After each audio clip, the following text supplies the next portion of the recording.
अस्सलाम वालेकुम, doctor Farooq Baloch here. ICT का हमारा लेक्चर नंबर 40 है।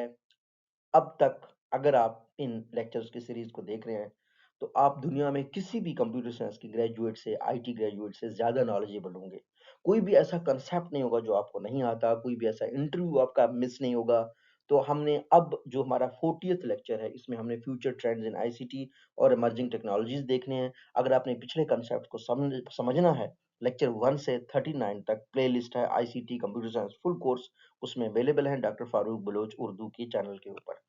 तो सबसे पहली चीज हमने ये करनी है कि आज के जो हमारा लेक्चर 40th है उसके ऑब्जेक्टिव्स को समझें, ताकि एंड ऑफ द लेक्चर पे हम ये देख सकें कि क्या ये वो चीजें हमें समझ आई हैं।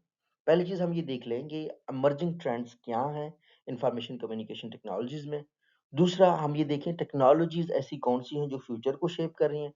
तीसरा, क्योंकि आईटी बिजनेस आपस में लाजमो मलजूम है, हम ये देखें कि सोसाइटल इम्पैक्ट और न्यू आईसीटी के ट्रेंड्स क्या आते हैं। चौथा ये है कि इसकी स्ट्रेटेजिक इम्प्लीकेशंस ऑर्गेनाइजेशंस के लिए क्या हैं। सबसे पहले हमने ये देखना है कि इन ट्रेंड्स को हम क्यों समझ रहे हैं। आज 2026 2027 में हमारे लिए समझना इसलिए जरूरी है कि जो आईसीटी है वो इवॉल्व होती है रैपिडली। अगर आप आईसीटी को कोई पुराना कोर्स देख रहे हैं जो 10 साल पहले बना है, 5 साल पहले बना है, बिल्कुल यूजलेस है, क्योंकि एआई ने सब चीजों को ट्रांसफॉर्म कर दिया। अब उनको आपको देखने की जरूरत नहीं है। तो आईसीटी रैपिडली इवॉल्व होती है। दूसरे, फ्यूचर रेडीनेस इंश्योर करती है। जब भी आप ट्रेंड्स को स्टडी करते हैं, आप अपने आप को उनके मुताबिक तैयार करते हैं।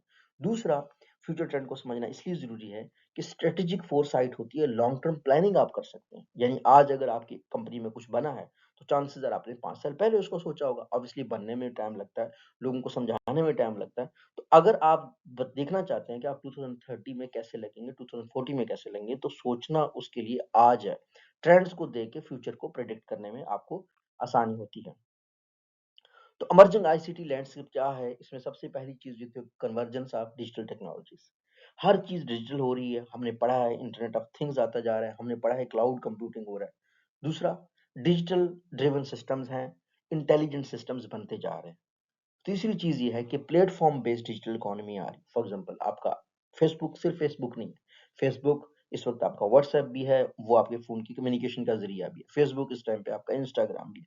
गूगल सिर्फ गूगल नहीं है, गूगल आपकी सर्च इंजन को भी देखता है, आपका जीमेल भी है, गूगल आपका यूट्यूब भी है। तो मुख्तलिफ, अब अमेजोन सिर्फ अमेजोन नहीं है, अमेजोन आपकी पूरी परचेज पैटर्न को देखता है। परचेज किसी बंदे की ग्रोसरी में जो वो परचेज करता है, तो बड़ी कंपनीज को पता होता है उसकी फैमिली कितनी है, वो फ्यूचर में क्या लेगा। तो ये जो इमर्जिंग आईसीटी का लैंडस्केप है, इसमें प्लेटफॉर्म्स बड़े जानते हैं आपको।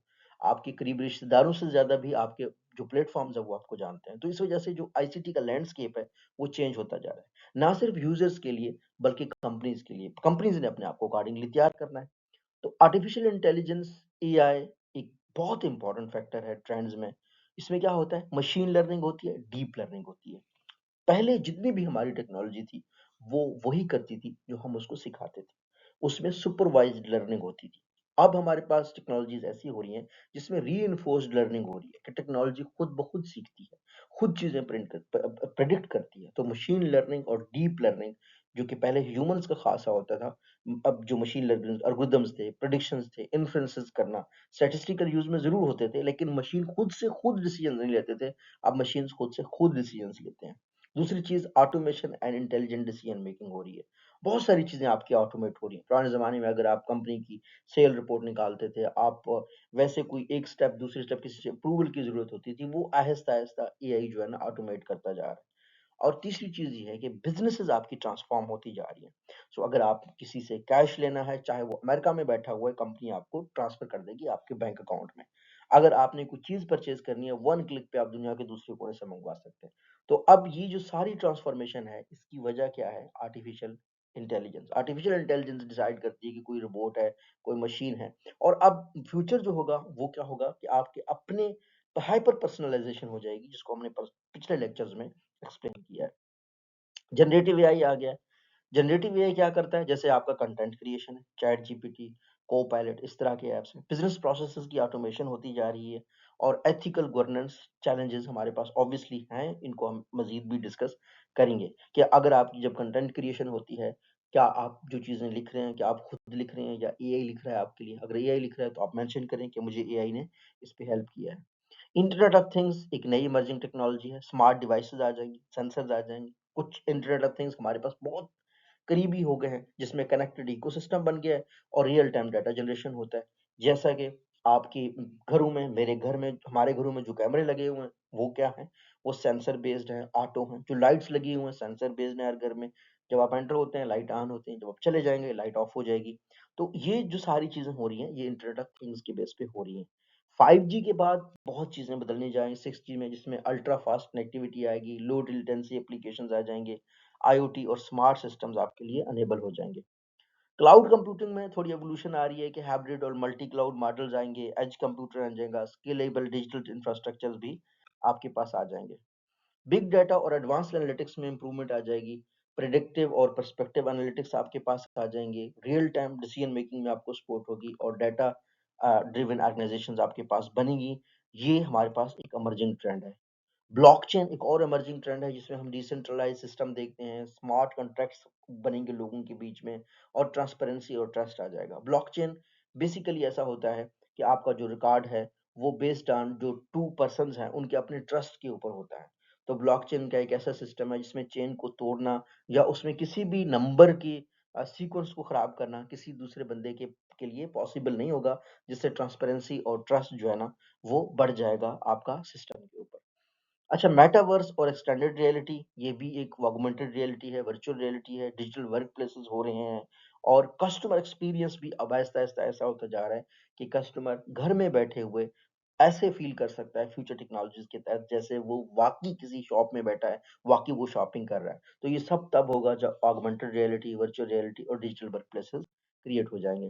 रोबोटिक्स और ऑटोमेशन एक और डिजिटल ट्रेंड है, जिसमें इंटेलिजेंट रोबोट्स बनेंगे, प्रोसेस ऑटोमेशन हो जाएगा और इंडस्ट्री ऑटोमेशन हो जाएगी। क्वांटम कंप्यूटिंग आपका एक न्यू एक इमर्जिंग टेक्नोलॉजी है, जिसमें हाई स्पीड कंप्यूटेशन होगी, कॉम्प्लेक्स प्रॉब्लम सॉल्विंग होगी और फ्यूचर रिसर्च का भी इसमें पोटेंशियल है। साइबर सिक्योरिटी के ट्रेंड्स हैं, जैसे एआई ड्रिवन सिक्योरिटी सिस्टम है, जीरो ट्रस्ट आर्किटेक्चर है, साइबर रेजिलियंस आ जाएगा आपके पास, ग्रीन आईसीटी और सस्टेनेबिलिटी आ जाएगा, एनर्जी एफिशिएंट टेक्नोलॉजीज आ जाएंगी, सस्टेनेबल डाटा सेंटर्स आ जाएंगे और एनवायरमेंटल रिस्पॉन्सिबिलिटी आपकी बढ़ती जाएगी।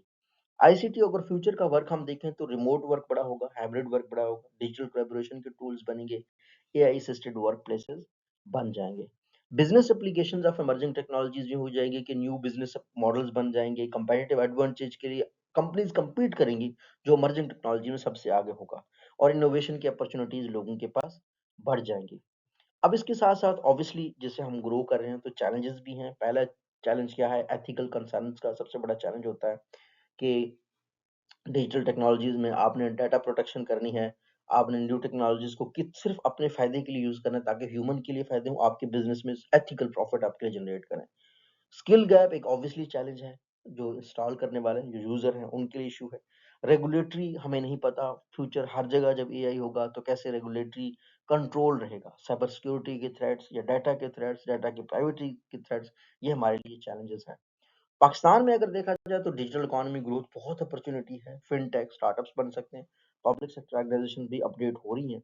मैनेजर्स जो लोग इस टाइम काम कर रहे हैं वो ये करें कि टेक्नोलॉजी को देखें फ्यूचर किस तरफ जा रहा है, इन्वेस्टमेंट डिसीजंस बेहतर करें और लीडरशिप की खुद की कैपेसिटी बढ़ाएं।